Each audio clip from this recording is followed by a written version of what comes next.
পৃথিবীর 5টি দেশ যেখানে ইসলাম নিষিদ্ধ করার চেষ্টা চলছে, কিন্তু আল্লাহর কুদরতে কি ঘটেছে জানলে কেঁপে উঠবেন। ইসলামকে থামিয়ে দেওয়ার জন্য চেষ্টা বহুবার হয়েছে। আজান বন্ধ, হিজাব নিষিদ্ধ, কুরআন পুড়িয়ে দেওয়া হয়েছে, তবুও থামেনি এই নূর। পৃথিবীর 5টি দেশ যেখানে ইসলামকে চেপে রাখা হয়েছিল, কিন্তু আজ সেখানেই হচ্ছে কোরআনের আলোর জাগরণ।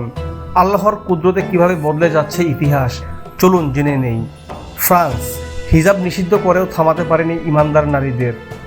স্কুল থেকে বের করে দিয়েছে, চাকরি কেড়ে নিয়েছে, কিন্তু তারপরও তারা বলছে আমরা মরব, তবুও হিজাব ছাড়ব না।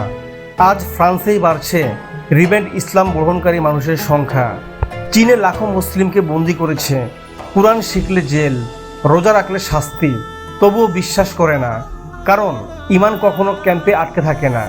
চীনের মুসলমানেরা আজও রাতে কুরআন মুখস্থ করে, চুপচাপ নামাজ পড়ে, কেউ দেখুক আর না দেখুক আল্লাহ তো দেখেন। ভারতে মুসলমানদের উপর নেমে এসেছিল চরম অবিচার, মসজিদে আগুন, নামাজে বাধা, তবুও মুসলিমরা বলেছে আমরা কেবল ভোটের সংখ্যা নই, আমরা উম্মতে মুহাম্মদ সাল্লাল্লাহু আলাইহি সাল্লাম, এবং তারাই আজ কোরআনের শিক্ষক, দাওয়াতের বাহক। সুইডেনে প্রকাশ্যে কোরআন পড়ানো হয়েছিল, তাদের উদ্দেশ্য ছিল মুসলিমদের কাঁপিয়ে দেওয়া, কিন্তু তারা জানে না কোরআন আগুনে পড়ে না, বরং হৃদয় জ্বলে ওঠে।